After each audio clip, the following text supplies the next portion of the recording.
लाडक्या बहिणीसाठी अतिशय मोठी अपडेट याच ठिकाणी आलेली आहे.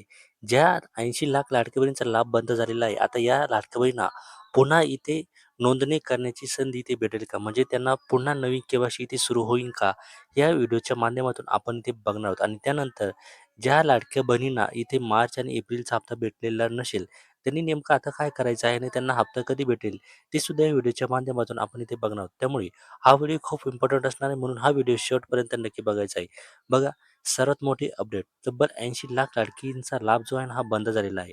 योजनेसाठी अर्जाची पुन्हा नोंदणी सुरू होणार का? त्याच्या व्हिडिओच्या माध्यमातून आपण इथे बघणार आहोत. बघा, मुख्यमंत्री माझी लाडकी बहीण योजनेतून तब्बल 80,00,000 महिला अपात्र ठरल्याची माहिती समोर आलेली आहे. हे काल वृत्त जेव्हा समोर आलेलं ना, तेव्हा सर्वांना अतिशय मोठा इथे धक्का इथे बसलेला आहे. TOI टाइम्स ऑफ इंडियाला सरकारी सूत्रांनी दिलेल्या माहितीनुसार लाडकी बहीण योजना यापुढे सुरूच राहणार आहे.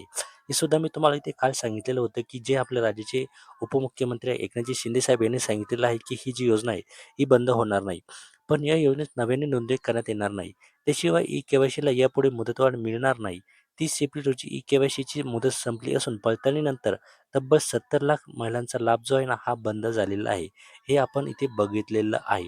त्यानंतर आता ई-के-वाय-सी करण्यात आलेल्या कठोर पडताळणी प्रक्रियेनंतर लाभार्थ्यांच्या संख्येत 80,00,000ची घट इथे झालेली आहे. त्यामुळे 2,46,00,000हून आता लाभार्थी तब्बल 1,66,00,000 इतक्या राहिलेल्या आहे. ई-के-वाय-सी करण्याची मुदत 30 एप्रिल रोजी संपलेली आहे. अंतिम मुदत चुकलेल्या महिलांकडून पुन्हा नोंदणीसाठी अथवा ई-के-वाय-सीसाठी विनंत्या केल्या जात आहे.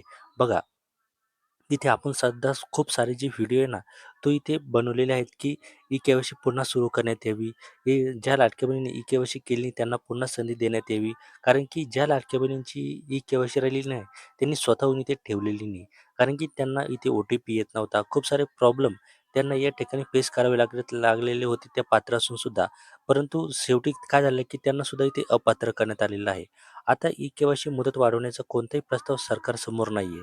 लाभार्थ्यांना प्रक्रिया पूर्ण करण्यासाठी पुरेसा वेळ मिळालेला होता. सध्या तरी अतिरिक्त लाभार्थ्यांची नोंदणी करण्याचा कोणताही निर्णय इथे झालेला नाही.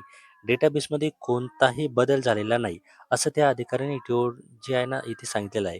आता अधिकृत आकडेवारीनुसार लाडकी बहीण योजनेच्या लाभार्थ्यांच्या संख्येत तब्बल 80,00,000ची घट ही अपात्र अर्जदारांना पद्धतशीरपणे वगळण्याचा परिणाम आहे. अधिकाऱ्यांनी नावे वगळण्यामागे अनेक कारणे दिलेली आहेत.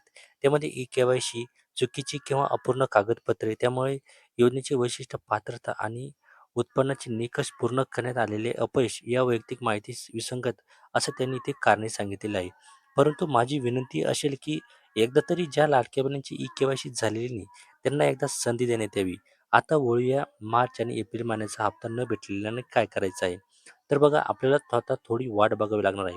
कारण की असं वाटतंय, की जो आता येणारा मे महिन्याचा हप्ता आहे ना, या मे महिन्याच्या हप्त्यासोबत आपल्याला ते मे महिन्याचे ₹1,500 आणि मार्च आणि एप्रिलचे ₹1,500 असे आपल्याला मिळून ₹3,000 ते भेटू शकतात. असं आपल्याला वाटतंय, म्हणजे ₹4,500 त्यांना इथे भेटू शकतात. परंतु याबाबत अजून कोणतीही अधिकृत माहिती या ठिकाणी आली नाही. आणखी जर तुमच्या काही समस्या असेल तर त्या कमेंटमध्ये विचारा. चॅनलवर नवीन असेल तर सबस्क्राईब करा. धन्यवाद.